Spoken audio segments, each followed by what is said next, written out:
वह 50 वर्ष से ऊपर था, तब भी युवकों से अधिक बलवान और दृढ़ था। चमड़े पर झुर्रियां नहीं पड़ी थीं। वर्षा की झड़ी में, पूस की रातों की छाया में, कड़कती हुई जेठ की धूप में नंगे शरीर घूमने में वह सुख मानता था। उसकी छड़ी मूंछें बिच्छू के डंक की तरह देखने वालों की आंखों में चुभती थीं। उसका सांवला रंग सांप की तरह चिकना और चमकीला था। उसकी नागपुरी धोती का लाल रेशमी किनारा दूर से ही ध्यान आकर्षित करता। कमर में बनारसी सेल्हे का फेंटा, जिसमें सीप की मूठ का बिछुआ बना रहता था। उसके घूंघराले बालों पर सुनहले पल्ले के साफे का छोर उसकी चौड़ी पीठ पर फैला रहता। ऊंचे कंधे पर टिका हुआ चौड़ी धार का गंडासा, यह भी उसकी धज। पंजों के बल जब वह चलता तो उसकी नसें चटाचट बोलती थीं। वह गुंडा था, काशी का। ईसा की 18वीं शताब्दी के अंतिम भाग में वही काशी नहीं रह गई थी जिसमें उपनिषद के अजातशत्रु की परिषद में ब्रह्म विद्या सीखने के लिए विद्वान ब्रह्मचारी आते थे। गौतम बुद्ध और शंकराचार्य के धर्म दर्शन के वाद विवाद कई शताब्दियों से लगातार मंदिरों और मठों के ध्वंस और तपस्वियों के वध के कारण गेट बंद से हो गए थे। यहां तक कि पवित्रता और छुआछूत में कट्टर वैष्णव धर्म भी उस विशृंखलता में, नवागंतुक धर्मोन्माद में अपनी असफलता देखकर काशी में अघोर रूप धारण कर रहा था। उसी समय समस्त न्याय और बुद्धिवाद को शस्त्र बल के सामने झुकते देखकर काशी के विच्छिन्न और निराश नागरिक जीवन ने एक नवीन संप्रदाय की सृष्टि की। वीरता जिसका धर्म था, अपनी बात पर मिटना, सिंहवृत्ति से जीविका ग्रहण करना, प्राण भिक्षा मांगने वाले कायरों तथा चोट खाकर गिरे हुए प्रतिद्वंद्वी पर शस्त्र न उठाना, सताए निर्बलों को सहायता देना और प्रत्येक क्षण प्राणों को हथेली पर लिए घूमना उसका बाना था। उन्हें लोग काशी में गुंडा कहते थे। जीवन की किसी अलभ्य अभिलाषा से वंचित होकर जैसे प्राय लोग विरक्त हो जाते हैं, ठीक उसी तरह किसी मानसिक चोट से घायल होकर एक प्रतिष्ठित जमींदार का पुत्र होने पर भी नन्हकू सिंह गुंडा हो गया था। दोनों हाथों से उसने अपनी संपत्ति लुटाई। नन्हकू सिंह ने बहुत सा रुपया खर्च करके जैसा स्वांग खेला था, उसे काशी वाले बहुत दिनों तक नहीं भूल सके। वसंत ऋतु में यह प्रहसनपूर्ण अभिनय खेलने के लिए उन दिनों प्रचुर धन, बल, निर्भीकता और उच्च रंखलता की आवश्यकता होती थी। एक बार नन्हकू सिंह ने भी एक पैर में नूपुर, एक हाथ में तोड़ा, एक आंख में काजल, एक कान में हजारों के मोती तथा दूसरे कान में फटे हुए जूते का तल्ला लटकाकर एक जड़ाऊ मूठ की तलवार दूसरा हाथ आभूषणों से लदी हुई अभिनय करने वाली प्रेमिका के कंधे पर रखकर गाया था, कहीं बैगन वाली मिले तो बुला देना। प्राय बनारस के बाहर की हरियालियों में, अच्छे पानी वाले कुओं पर, गंगा की धारा में मचलती हुई डोंगी पर वह दिखलाई पड़ता था। कभी कभी जुआ खाने से निकलकर जब वह चौक में आ जाता तो काशी की रंगीली वेश्याएं मुस्कराकर उसका स्वागत करतीं और उसके दृढ़ शरीर को सस्पृह देखतीं। वह तमोली की ही दुकान पर बैठकर उनके गीत सुनता ऊपर कभी नहीं जाता था। जुए की जीत का रुपया मुट्ठियों में भर भर कर उनकी खिड़की में वह इस तरह उछालता कि कभी कभी समाजी लोग अपना सिर सहलाने लगते, तब वह ठठाकर हंस देता। जब कभी लोग कोठे के ऊपर चलने के लिए कहते तो वह उदासी की सांस खींचकर चुप हो जाता। वह अभी वंशी के जुआ खाने से निकला था। आज उसकी कौड़ी ने साथ न दिया। 16 परियों के नृत्य में उसका मन न लगा। मन्नू तमोली की दुकान पर बैठते हुए उसने कहा, आज सायत अच्छी नहीं रही मन्नू। क्यों मालिक, चिंता किस बात की है? हम लोग किस दिन के लिए हैं? सब आप ही का तो है। अरे बुद्धू ही रहे तुम। नन्हकू सिंह जिस दिन किसी से लेकर जुआ खेलने लगे उसी दिन समझना वह मर गए। तुम जानते नहीं कि मैं जुआ खेलने कब जाता हूं? जब मेरे पास एक पैसा नहीं रहता। उसी दिन नाल पर पहुंचते ही जिधर बड़ी ढेरी रहती है उसी को बदता हूं, और फिर वही दांव आता भी है। बाबा कीनाराम का यह वरदान है। तब आज क्यों मालिक? पहला दांव तो आया ही, फिर 2-4 हाथ बदने पर सब निकल गया। तब भी लो, यह 5 रुपये बचे हैं। 1 रुपया तो पान के लिए रख लो और 4 दे दो मलू की कथक को। कह दो कि दुलारी से गाने के लिए कह दे। हां, वही एक गीत विलम्ब विदेश रहे। नन्हकू सिंह की बात सुनते ही मलूकी, जो अभी गांजे की चिलम पर रखने के लिए अंगारा चूर कर रहा था, घबराकर उठ खड़ा हुआ। वह सीढ़ियों पर दौड़ता हुआ चढ़ गया। चिलम को देखता ही ऊपर चढ़ा, इसीलिए उसे चोट भी लगी। पर नन्हकू सिंह की भ्रिकुटी देखने की शक्ति उसमें कहां उसे नन्हकू सिंह की वह मूर्ति न भूली थी, जब इसी पान की दुकान पर जुए खाने से जीता हुआ रुपये से भरा तोड़ा लिए वह बैठा था।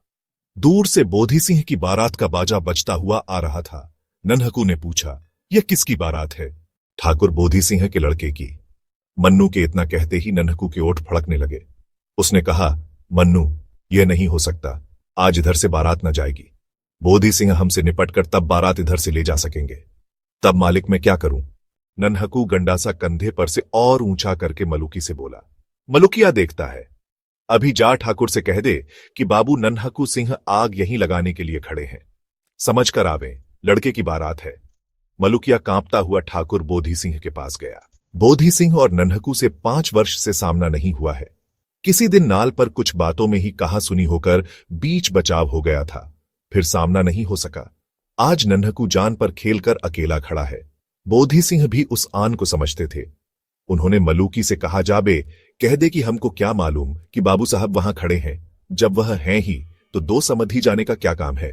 बोधी सिंह लौट गए और मलुकी के कंधे पर तोड़ा लादकर बाजे के आगे नन्हकू सिंह बारात लेकर गए। ब्याह में जो कुछ लगा खर्च किया। ब्याह कराकर तब दूसरे दिन इसी दुकान तक आकर रुक गए। लड़के को और उसकी बारात को उसके घर भेज दिया। मलुकी को भी 10 रुपया मिला था उस दिन। फिर नन्हकू सिंह की बात सुनकर बैठे रहना और यम को न्योता देना एक ही बात थी। उसने जाकर दुलारी से कहा, हम ठेका लगा रहे हैं, तुम गांव, तब तक बल्लू सारंगी वाला पानी पीकर आता है।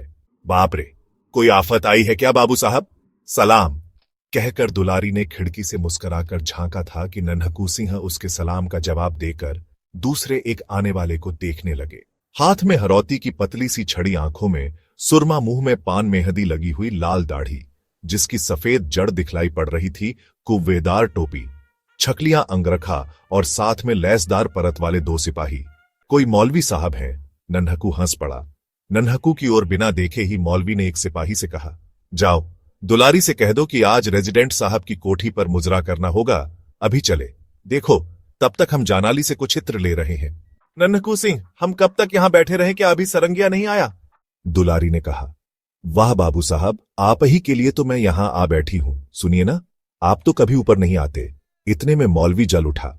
उसने कड़कड़ाकर कहा, चोपदार, अभी वह स्वर की बच्ची उतरी नहीं, जाओ कोतवाल के पास मेरा नाम लेकर कहो कि मौलवी अलाउद्दीन कुबरा ने बुलाया है, आकर उसकी मरम्मत करें। देखता हूं तो जब से नवाबी गई इन काफिरों की मस्ती बढ़ गई है। कुबरा मौलवी? बाप रे तमोली अपनी दुकान संभालने लगा।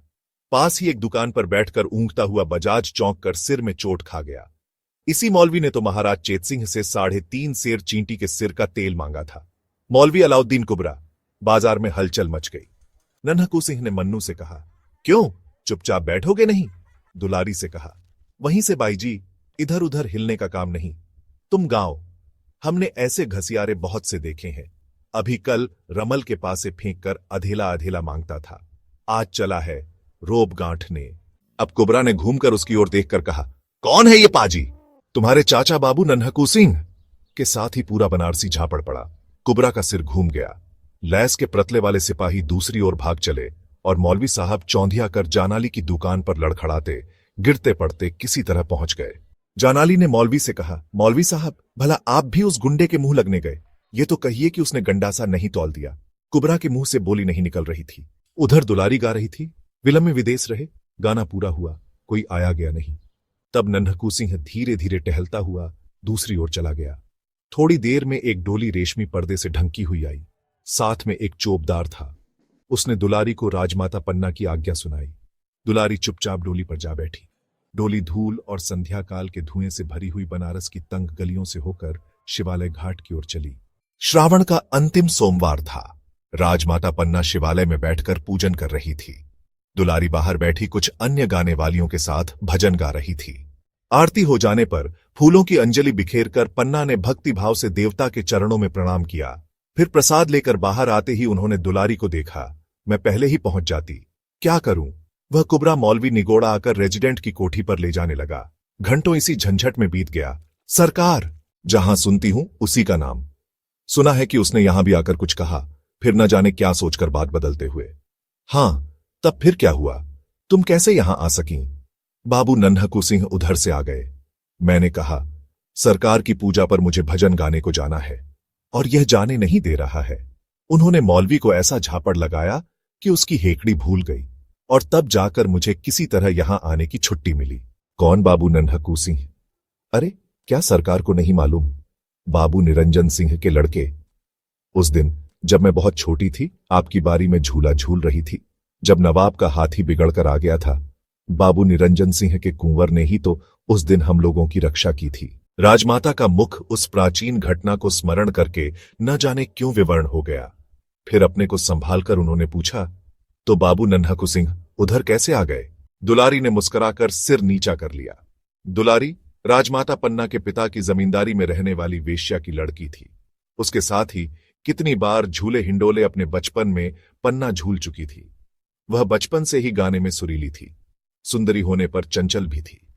पन्ना जब काशीराज की माता थी, तब दुलारी काशी की प्रसिद्ध गाने वाली थी। राजमहल में उसका गाना बजाना हुआ ही करता। महाराज बलवंत सिंह के समय से ही संगीत पन्ना के जीवन का आवश्यक अंश था। हां, अब प्रेम दुख और दर्द भरी विरह कल्पना के गीत की ओर अधिक रुचि न थी। अब सात्विक भावपूर्ण भजन होता था। राजमाता पन्ना का वैधव्य से दीप्त शांत मुखमंडल कुछ मलिन हो गया। बड़ी रानी की सापत्न्य ज्वाला बलवंत सिंह के मर जाने पर भी नहीं बुझी।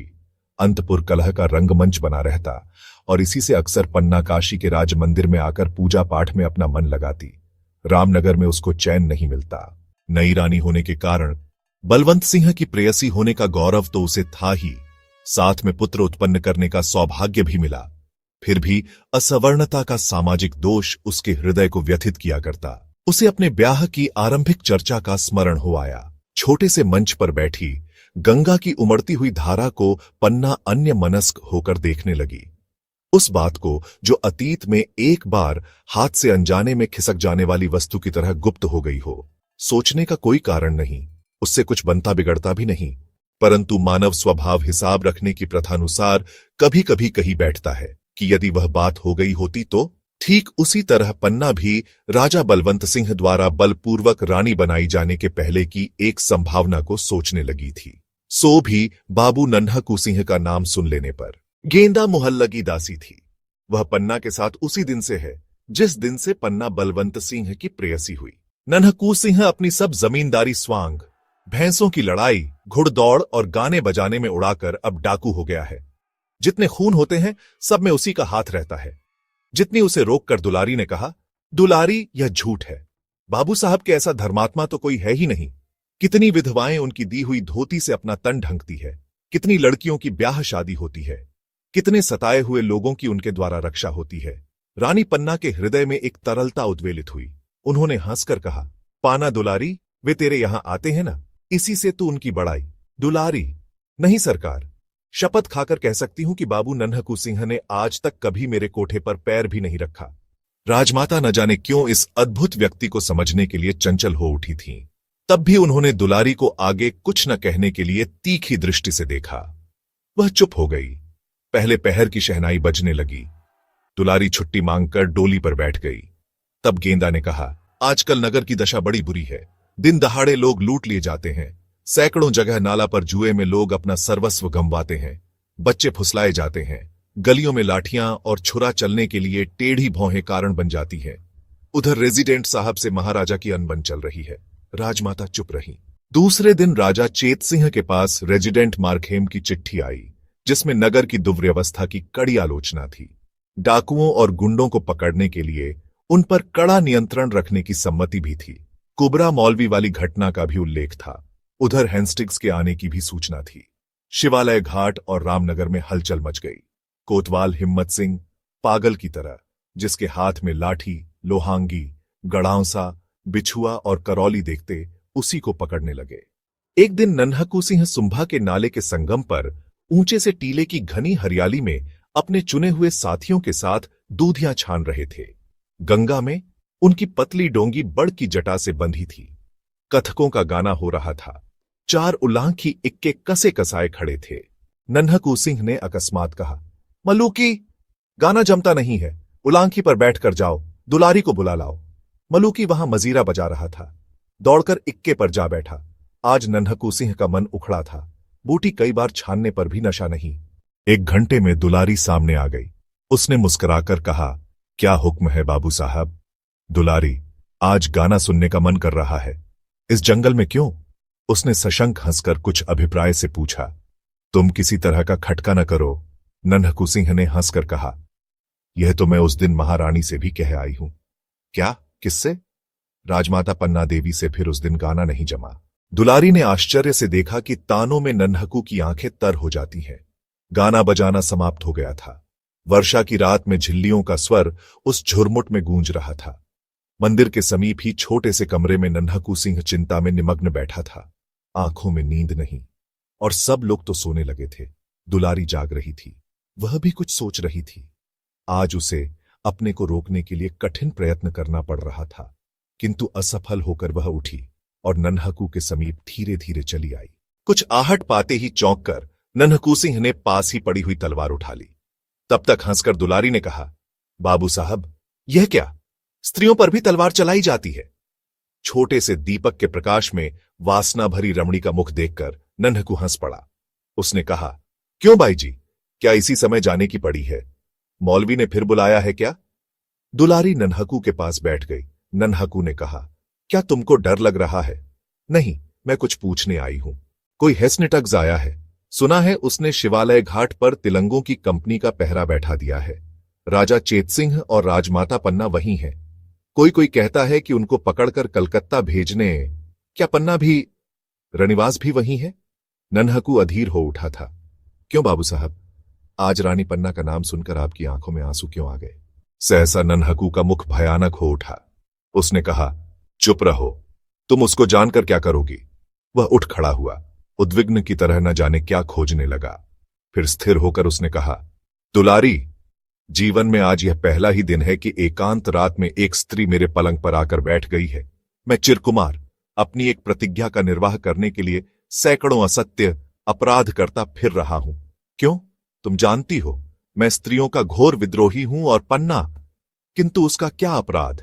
अत्याचारी बलवंत सिंह के कलेजे में बिछुआ मैं न उतार सका, किंतु पन्ना उसे पकड़कर गोरे कलकत्ते भेज देंगे। वही। नन्हकू सिंह उन्मत्त हो उठा था। दुलारी ने देखा नन्हकू अंधकार में ही वट वृक्ष के नीचे पहुंचा और गंगा की उमड़ती हुई धारा में डोंगी खोल दी। उसी घने अंधकार में दुलारी का हृदय कांप उठा। 16 अगस्त सन 1781 को काशी डांवाडोल हो रही थी। शिवालय घाट में राजा चेतसिंह लेफ्टिनेंट स्टाकर के पहरे में थे। नगर में आतंक था। दुकानें बंद थीं। घरों में बच्चे अपनी मां से पूछते थे, मां, आज हलवे वाला नहीं आया? वह कहती, चुप बेटे। सड़कें सूनी पड़ी थीं। तिलंगों की कंपनी के आगे आगे कुबरा मौलवी कभी कभी आता जाता दिखाई पड़ता था। उस समय खुली हुई खिड़कियां बंद हो जाती थीं। भय और सन्नाटे का राज्य था। चौक में चिथरू सिंह की हवेली अपने भीतर काशी की वीरता को बंद किए कोतवाल का अभिनय कर रही थी। इसी समय किसी ने पुकारा, हिम्मत सिंह। खिड़की में से सिर निकालकर हिम्मत सिंह ने पूछा, कौन? बाबू नन्हकू सिंह। अच्छा, तुम अब तक बाहर ही हो? पागल, राजा कैद हो गए हैं। छोड़ दो इन सब बहादुरों को। हम एक बार इनको लेकर शिवालय घाट पर जाए। ठहरो कहकर हिम्मत सिंह ने कुछ आज्ञा दी। सिपाही बाहर निकले। नन्हकू की तलवार चमक उठी। सिपाही भीतर भागे। नन्हकू ने कहा, नमकहरामो, चूड़ी यहां पहन लो। लोगों के देखते देखते नन्हकू सिंह चला गया। कोतवाली के सामने फिर सन्नाटा हो गया। नन्हकू उन्मत्त था। उसके थोड़े से साथी उसकी आज्ञा पर जान देने के लिए तुले थे। वह नहीं जानता था कि राजा चेतसिंह का क्या राजनीतिक अपराध है। उसने कुछ सोचकर अपने थोड़े से साथियों को फाटक पर गड़बड़ मचाने के लिए भेज दिया। इधर अपनी डोंगी लेकर शिवालय की खिड़की के नीचे धारा काटता हुआ पहुंचा। किसी तरह निकले हुए पत्थर में रस्सी अटकाकर उस चंचल डोंगी को उसने स्थिर किया और बंदर की तरह उछलकर खिड़की के भीतर हो रहा। उस समय वहां राजमाता पन्ना और राजा चेतसिंह से बाबू मनिहार सिंह कह रहे थे, आपके यहां रहने से हम लोग क्या करें? यह समझ में नहीं आता। पूजा पाठ समाप्त करके आप रामनगर चली गई होती तो यह इतने में फाटक पर कोलाहल मचा। राज परिवार अपनी मंत्रणा में डूबा था कि नन्हकू सिंह का आना उन्हें मालूम हुआ। सामने का द्वार बंद था। सबने घूमकर देखा, एक अपरिचित वीर मूर्ति, शस्त्रों से लदा हुआ पूरा देव। मनिहार सिंह ने देखा, जनानी ड्योढ़ी का दरोगा राज की एक डोंगी पर 4 मल्लाहों के साथ खिड़की से नाव सटाकर प्रतीक्षा में है। फाटक बलपूर्वक खोला जा रहा था। चेतराम ने आकर एक चिट्ठी मनिहार सिंह को हाथ में दी। लेफ्टिनेंट ने कहा, आपके आदमी गड़बड़ मचा रहे हैं। अब मैं अपने सिपाहियों को गोली चलाने से नहीं रोक सकता। चेतराम ने राजा के ऊपर हाथ रखा ही थी कि नन्हकू के सधे हुए हाथ ने उसकी भुजा उड़ा दी। स्टाकर आगे बढ़े, मौलवी साहब चिल्लाने लगे। नन्हकू सिंह ने देखते देखते इस्टाकर और उसके कई साथियों को धराशायी किया। फिर मौलवी साहब कैसे बचते? नन्हकू सिंह ने ललकार कर चेत सिंह से कहा, आप क्या देखते हैं, उतरिए डोंगी पर। उसके घावों से रक्त के फुहारे छूट रहे थे। उधर फाटक से तिलंगे भीतर आने लगे थे। चेत सिंह ने खिड़की से उतरते हुए देखा कि 20 तिलंगों की संगीनों में वह अविचल खड़ा होकर तलवार चला रहा है। नन्हकू के चट्टान सदृश शरीर से गैरिक की तरह रक्त की धारा बह रही है। गुंडे का एक एक अंग कटकर वहीं गिरने लगा। वह काशी का गुंडा था।